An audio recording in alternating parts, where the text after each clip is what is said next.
Hey everybody, it's Chase with AV Pop Culture again, and today it is finally time for me to do my review of In a Violent Nature.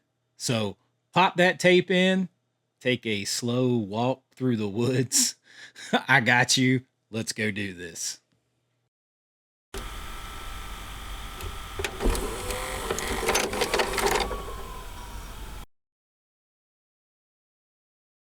All right, so In a Violent Nature, it's one everybody's talking about. We're waiting on a 4K from this. Seems inevitable. Seems like Umbrella's been teasing a 4K on it. It's just now getting a second boost because it hit Shudder for streaming, so it's one you can try before you buy.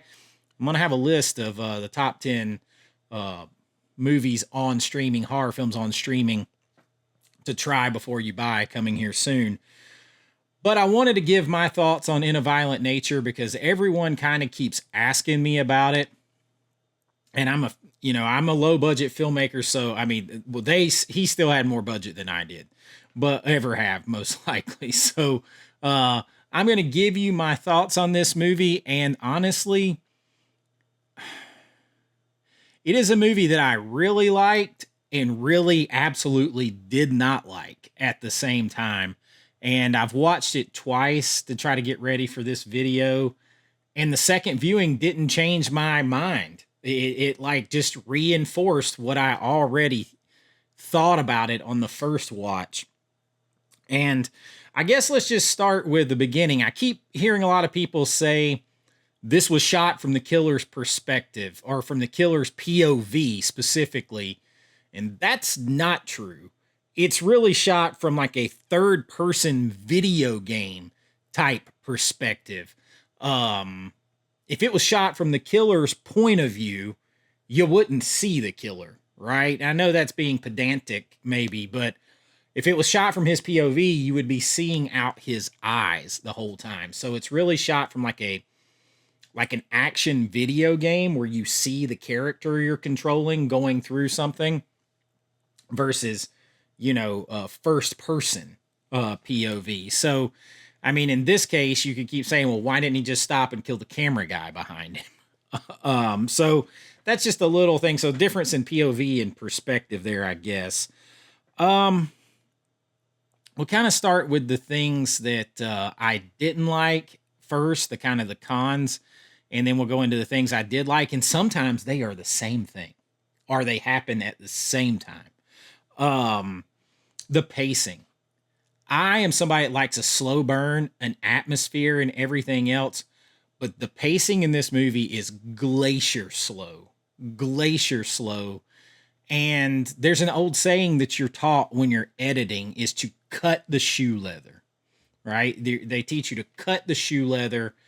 So there's like, sometimes you want like walking and you want a slower pace to kind of build anticipation.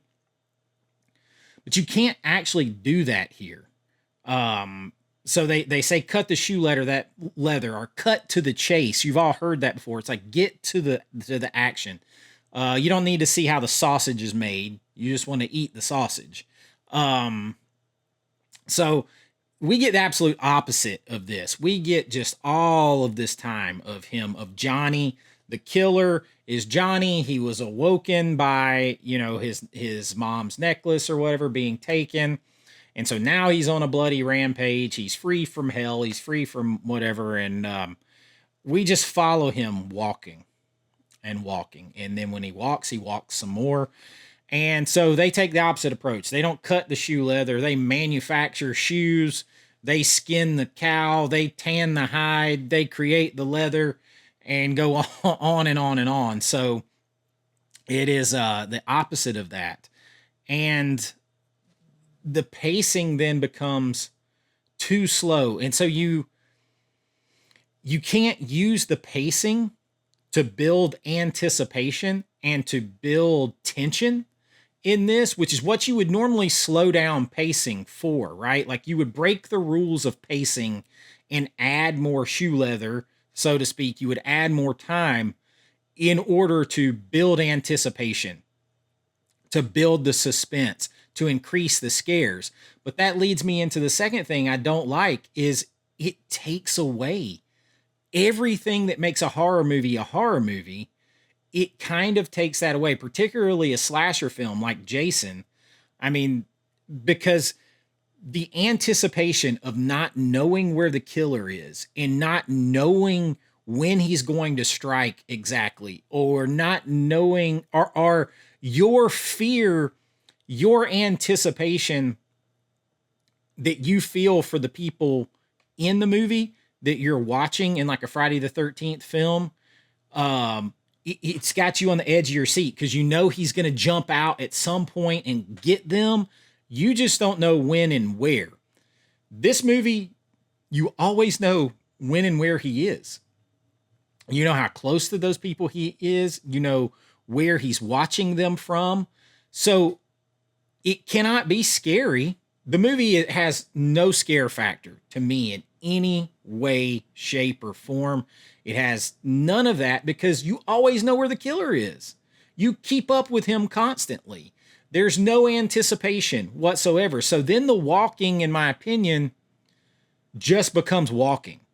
If it was like stalking and building up tension and watching, and then you cut away to the people and you have no idea when he's going to jump out and get them, so you used it to build anticipation, I'd be 100% down. But it doesn't do that because you always know where he's at, who he's watching, where he's watching them from, where he's walking from, where he's walking to, what he has in his hands. You know all that kind of stuff. There's no anticipation. It kills the tension of the movie. And you're just waiting on him to hurry up and walk to these people and kill them. That's it. That's all there is to it. And there's some novelty to that, which is cool. But, and I know it sounds like I hate the movie. I don't hate the movie at all. It's interesting. Chris Nash is the director, I believe is his name. And I watched some interviews on him.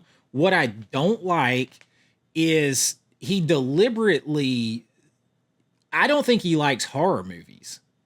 And he doesn't really, he finds them lowbrow. Just now, and this is from what I've interpreted from listening to, I've watched a bunch of his like interviews and his comments and stuff leading up to this. And I feel like he doesn't actually like horror movies. I feel like he might be inspired by them, but I feel like this is almost like, I mean, he said as much. Like, he said pretty much that he wanted to piss off horror fans and like art house fans, because this is like an art house type horror movie. And I don't understand like setting out to alienate your target audiences. And I think that's why the movie becomes so divisive. So then if I feel like you're just creating a movie just to try to create talk, like you're not trying to create something that's fun and enjoyable, you're just trying to create a divisive nature so that it creates talk around it, so then you can get money to do other movies. I don't like that as much. Like, I mean, I could have done that. One of my biggest regrets is like being at the mercy of distributors where they said, hey, you have to go back and add another kill scene, or you have to go back and add nudity or a sex scene or something like that in order to get distribution to finalize this deal. I hated that. Now, I did the best I could to go back and add it within the context of the film and make it make sense when I had to do it. And there's other things that I wish I could go back and add or could change that I just didn't have the money to do at the time. So when you set out to do that without anybody making you do that, that part I don't like at all. It just feels like you cheapen it. And for somebody like me who just genuinely loves horror films and movies and has written and directed them and stuff, and I know a lot of you fans out there who love horror, I don't want to feel like I'm being talked down to in order for you to get to a other movie that you want to do later. I don't know that I like that feeling that much. So he goes definitely for being elevated. And there is parts of it that's elevated. It's an elevated concept. It's a different, I don't know if it's elevated concept. It's a different concept for sure. I think with better execution and maybe a little bit of mixing in um traditional style too. Like you could have shown him walking. You could have shown a lot of that, and then you could have shortened it just a little, and then you could have shifted perspectives more. So that like he's coming, he's out there, but now you don't know when he's gonna strike. You could have done a combination where you shifted the perspectives. And I think that would have basically made everyone happy. And I think it would have made a more fast paced and interesting film versus just putting like probably 7 out of 10 people to sleep. Now, it does have some inventive kills in it, but that we'll get to that in just a minute because I do enjoy practical effects and it has some good ones. The other thing I don't like that I find very pretentious is the cutting of the film, like of the movie, to like the 1:3:3 standard, like old standard definition framing, because the movie was shot with a Canon C70 cinema camera. Now, this is something I know a hell of a lot about because that happens to be my primary cinema camera. It's currently about a $5,000 camera, $4,000 to $5,000. It's like a Netflix approved. It's a 4K camera. Like you could shoot any kind of movie with it. It's a cinema camera. It doesn't shoot in that aspect ratio. So it was, its native is 4K widescreen. You got different widescreen aspect ratios, but shooting it to cut it off to me is just super pretentious because it's like, for a movie that talks about wanting to show scenery and like one of the taglines is like nature is unforgiving or something like that. You want to say that it's like a nature horror film, and why wouldn't you shoot it in wide? Why wouldn't you shoot it in normal aspect ratio? It's not going on VHS. I mean, maybe they'll make a VHS of it, but why not put it in its native aspect ratio? Why crop off the sides? Give us all that full scenery. Put Johnny in even more space in the frame so that you feel all that space around him. Friggin' Kubrick style with The Shining. Cutting it off seems like a gimmick, and I don't really see, there is no real clear-cut reason for it, other than you're trying to make it feel like an old Friday the 13th film. And I mean, to that, the movie might as well be in a lot of ways, to me, it's almost a poor attempt at a Friday the 13th fan film. And I know, like, everybody's like, God, he hates that movie. I really don't hate it. I just equally dislike it and like aspects about it. So, I just don't understand. Like, you're taking all the adrenaline, all the suspense, all of that out of a horror movie. You're taking it all away. And I don't understand the gimmick of cutting the frame off, because the Canon C70, you shoot wide just like every other movie you've seen. And we're talking about showing off all this scenery. Why would you cut it off? A lot of the acting is, and I've worked with, independent actors, low budget film actors, and I've worked with very famous actors. Some of the actors in the movie, it's very wooden.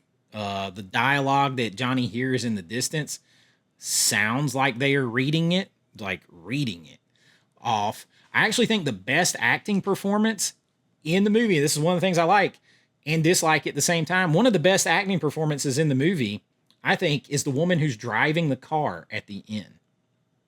She's the most realistic to me. But again, that is a long scene that goes on to nowhere and is very anticlimactic. I'm not sure what they were trying to accomplish there. So again, that's the thing that I like and don't like together. Practical effects. Love the practical effects in this. And the movie does have some good kills in it. And you always want a good kill from a slasher film. The problem is you're just waiting to see how they happen. There's no anticipation. There's no building. So it's like one of those things where what I like and what I don't like just goes hand in hand. So you're just waiting to see what he does. The makeup is good. The effects are good. There's no music. So that adds some juiciness, some violence to it, which is an interesting thing. And then that leads me to one of my favorite things that is also one of the things that just makes no damn sense to me is the yoga kill. Now, I can't put a lot of this movie in here. I'll get copyrighted. It's new. I don't know what I can get away with putting in here. And then I know the YouTube will flag me for adult content if I put too much. But the yoga kill is a very brutal and violent kill. And it looks awesome. It's inventive. It's crazy. And it just keeps going and going and going. But the girl sees Johnny from a good ways away. She turns to run, and it is not a cliff that she's standing that is like hundreds of feet down. They pan to a wide shot away, and then later her body gets rolled down this hill, and you can see that it's just a pretty steep, but it's a hill. It's just a hill that goes down to the water. But she chooses to just stand there and take getting killed and give up on her life rather than try to run left, run right, or scoot on her ass down that hill. She just says, oh well, and stands there and takes the kill. I hated that. I hated that because nobody in fight or flight would do that. And then you cut to this wide side shot and you see that the hill, it's not a cliff, it's just a hill that goes down. I mean, yes, it's steep, but if your choice is being slaughtered or try to get down this hill on your ass or however you need to get away from Walking Joe over there who's got no chance of getting down that hill, you'd at least try. You wouldn't just stand there and say, oh, well, kill me. Or hell, you'd run right or left. He's just walking. Like you would have tried something. And so it takes, again, this moment that is super cool and it kind of messes it up for me because it's like, dude, I'm not saying everything has to be hyper realistic. It's a horror movie. But you got to do better than that, than just, oh, well, I'm going to give up, kill me. Man, that's, but so you take a otherwise super cool moment that you've already pissed on because you took away the height, the like suspense and everything building up to it. You're just waiting on him to get there to kill her. You know it's coming. You've been seeing it coming, and you know, I don't know, man. Like I don't know why you would do that. And cutting to that profile shot, the side wide shot, just shows she could have gotten away and she just gives up. And maybe that's just me, but to me, that's like the standout moment in the film and it still has these problems. So, I also know that the director said they reshot 70% of the movie. He said the original actor that played Johnny had a health issue or something that arose.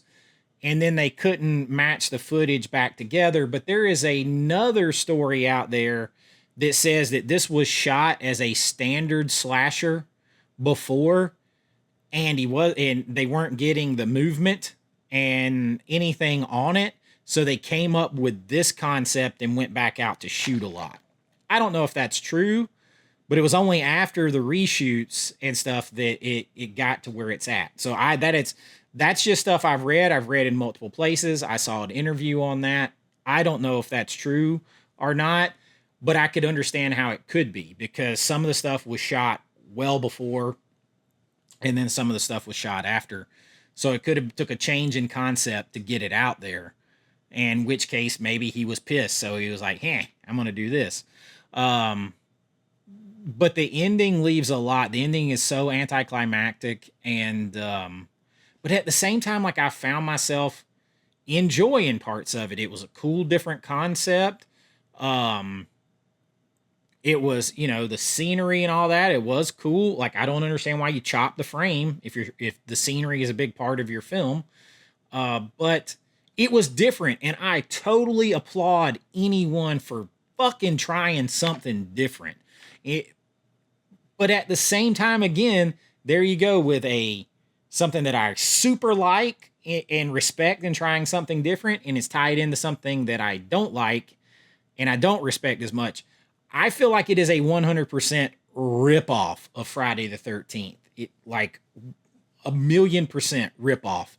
Um, and honestly, he's not even changed that much. Like it's like I could see Friday the 13th people having an argument for suing them.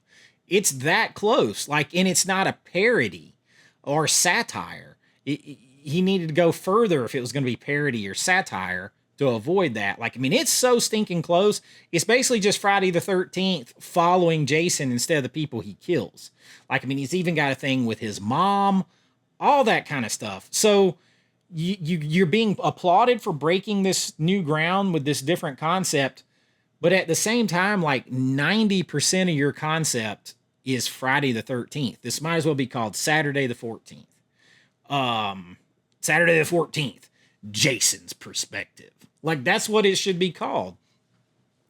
At the same time, I'm gonna buy this movie when it comes on 4K because I think the different aspect. Well, if assuming I'm out of my buying freeze and I'm not broke anymore, I'm gonna buy it. But I want to enjoy it more. It does seem to make 90 minutes feel like 120 minutes. And I am someone who loves slow-paced atmospheric horror. One of my knocks on The Fog, which is one of my favorite atmospheric horror movies of all time, is it's too short. It all happens too fast. I want to be immersed in that longer and longer. If I'm somebody like that, and it made 90 minutes feel like way longer to me. I feel like the perfect sweet spot for this is to cut some of that shoe leather, to shorten some of the walking from his perspective and shift perspectives at a certain point. Shift perspectives from his perspective to their perspective. So that you know he's out there, you know what it's like from his perspective, and then shift to their perspective.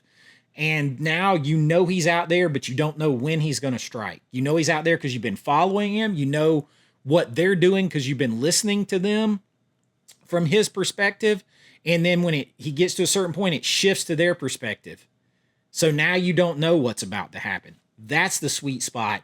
That would have made this movie literally legendary for me. Like it could have, even as what I consider a ripoff in a lot of ways, a homage maybe. Even for that, I think it could take it to legendary status. Like I hope if they do part 2, they consider doing it that way.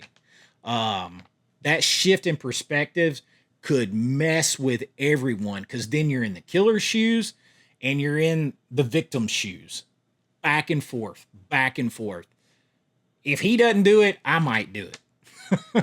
That's not probably my next movie. If I do another movie, is probably going to be a horror anthology called Creatures of the Night that is going to involve a lot of traditional horror icon, like vampires, Frankenstein type characters, werewolves, and headless horsemen. All that be very Halloween, traditional Halloween vibes. There's a good chance that I'm doing that if I do another one. But I would take that concept myself, the shifting of perspectives back and forth, and I would run with it. But I don't know. Overall, like if out of 4 stars, I would probably give this 2.5 stars. It's definitely one that I want to own. I want to see a lot of extras and see it. But I think a few things tweaked, and it could take it from a 2.5 stars to 4 stars and beyond, one that's talked about forever. And maybe it still will be. I don't know. I did enjoy it enough to own it and study it. And, there's a hell of a lot to be said for that too. But let me know your thoughts. Like I said, I did enjoy it, but it also pissed me off at the same time. I liked things and I really didn't like things. And, but it's got us talking, and that is awesome. So let me know your thoughts in the comments below. We do a lot of things here, do 4K reviews, lists. We're focused on spooky season right now, physical media news, all that kind of stuff. If that sounds like something that you're interested in, please like and subscribe below. It really does help out the channel. If you want to help support the channel, you can join below at my Patreon link or right here on YouTube. You can get your name in lights here, behind the scenes stuff. I just put a cool short horror film that I did for a 48-hour film race on the members only content. So lots of stuff that goes on there. A lot of times see behind the scenes of my filmmaking. And I got a lot of content. I'm working on 2 huge videos to come out in the next few days. Top 25 horror death scenes of all time. The top 15 fall and autumn movies to start your fall with. Starts on Sunday. Lots of stuff coming for spooky season. And join now and like, subscribe, and be part of it all. Ring that bell so that you don't miss any video that comes out. And until next time, be kind, rewind like always. This is Chase with AV Pop Culture, and I'll see you real soon. Bye-bye.